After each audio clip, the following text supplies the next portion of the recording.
ഖയ്യിം റഹ്മഹുല്ലാഹ് പറഞ്ഞു, നിങ്ങൾക്ക് അല്ലാഹുവിലേക്ക് അടുക്കണമെന്ന് ആഗ്രഹമുണ്ടെങ്കിൽ 10 കാര്യങ്ങൾ പറഞ്ഞു തരാം. ആദ്യത്തേത് ഖിറാഅത്തുൽ ഖുർആനി ബിത്തദബ്ബുർ. അല്ലാഹുവിന്റെ വചനങ്ങൾ അർത്ഥമറിഞ്ഞുകൊണ്ടൊന്ന് പഠിക്കാൻ സമയം കണ്ടെത്തണം. ഓതിയാൽ കൂലിയാണ്, അർത്ഥമറിയാതെ ഓതിയാലും അല്ലാഹു കൂലി തരും. രണ്ടാമത് പറഞ്ഞു, നിങ്ങൾ അല്ലാഹുവിന് വേണ്ടി സുന്നത്ത് നിസ്കാരങ്ങൾ ചെയ്യണേ. ഫർള് മാത്രം പോരാ, സുന്നത്ത് നിസ്കരിക്കണം. മൂന്നാമത്തേത് അല്ലാഹുവിനെ കുറിച്ചുള്ള ദിക്ർ വേണം, നാവിലെ ദിക്ർ വേണം. നാലാമത്തേത് അല്ലാഹുവിന്റെ സ്നേഹമാണ് നമ്മുടെ എല്ലാ സ്നേഹത്തെക്കാളും മുന്നിൽ വെക്കേണ്ടത്.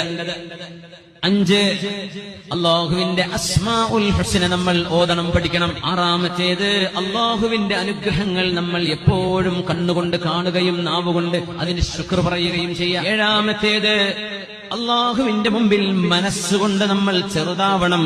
അല്ലാഹുവിന്റെ മുന്നിൽ ഞാൻ ഒന്നുമല്ല എന്ന് മനസ്സുകൊണ്ട് തോന്നണം.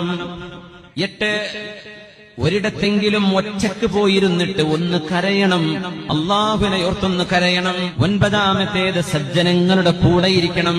10ാമത്തേത് നമ്മുടെ ഹൃദയത്തിനും അല്ലാഹുവിനും ഇടയിൽ